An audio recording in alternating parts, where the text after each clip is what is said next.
Hey guys, this is Heather. Alright, let's make some cookies. We're gonna make them with some quinoa so that they'll be super nutritious, full of protein, calcium, iron, all kinds of good stuff. This recipe comes from my protein online course, which you'll find more information at a link down below this video if you're interested. But let's get right into this recipe because it is a good one. You can either mash or puree 1 banana, 1/4 cup of tahini, 1/4 cup of some type of unrefined sugar. I've got coconut sugar. 1/4 cup of ground flax seeds. I'm using golden because they have a softer flavor. 1/4 cup of cooked quinoa. Actually, that's 1/2 cup. About a teaspoon of vanilla extract. 1 teaspoon of baking powder. 1/2 teaspoon of baking soda. 2 teaspoons of cinnamon, which is optional, but very tasty. All right, let's stir this up. Then you want a cup of flour. My favorite is spelt. I'm obviously using anything whole grain. Spelt is my favorite. Sorghum if you need to do gluten-free. Now I don't have quite a cup, so I'm going to mix in some teff flour, which is a nutritional powerhouse. Now it's also very dense, so if I was just using teff, these cookies would come out fairly dense, but I'm just going to use a little bit extra to make sure I get that full cup. Mix this in until it's just in the batter. Don't overmix.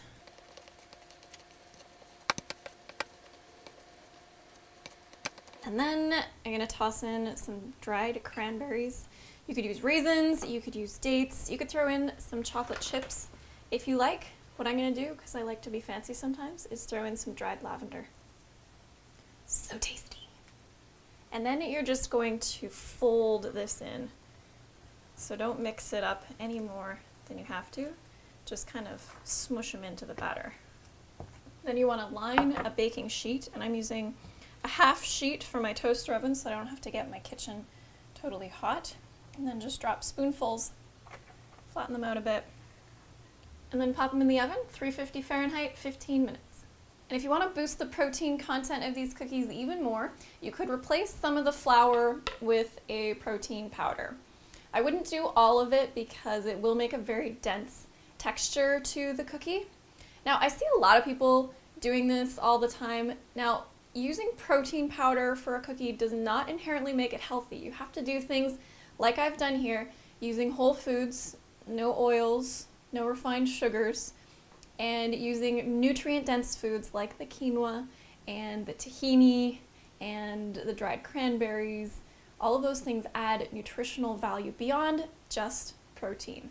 That said, if you are interested in learning more about protein and the role it plays in your body, how much you actually need versus how much you might think you need, check out the information on my protein course. You'll also find a protein calculator on my site so you can determine exactly how much you need. But that's enough talk for today. Let's go eat some cookies. Hope you enjoy them. Leave me a thumbs up if you like this recipe.